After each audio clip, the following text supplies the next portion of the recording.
আউযুবিল্লাহি মিনাশ শাইতানির রাজিম। বিসমিল্লাহির রহমানির রহিম। আসসালামু আলাইকুম ওয়া রাহমাতুল্লাহি ওয়া বারাকাতুহু। প্রশ্ন: ইস্তিহাজা কাক বলে? ইস্তিহাজা কি?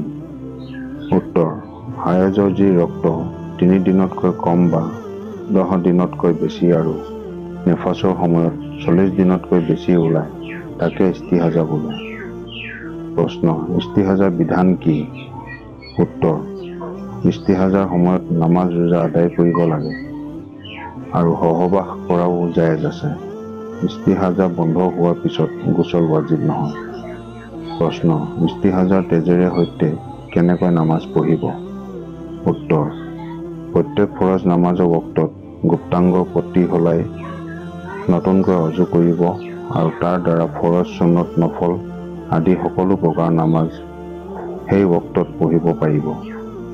বক্ত অতিবাহিত হৈ যোৱাৰ লগে লগে অজু ভাগি যাব। প্ৰশ্ন: ইস্তিহাজাৰ সময়ত কোৰআন পঢ়িবলৈ হ'লে কেনেকৈ অজু কৰিব লাগিব আৰু সেই অজু কিমান সময়লৈকে থাকে? উত্তৰ: যিকোনো সময়ত অজু কৰি কোৰআন পঢ়িব পাৰি আৰু পিছত যি নামাজৰ বক্ত হয় সেই নামাজো আদায় কৰিব পাৰি। এই নামাজৰ বক্ত অতিবাহিত হৈ যোৱাৰ লগে লগে অজু ভাগি যাব। প্ৰিয় দৰ্শক, আজিলৈ ভিডিঅ'টো ইমানেই।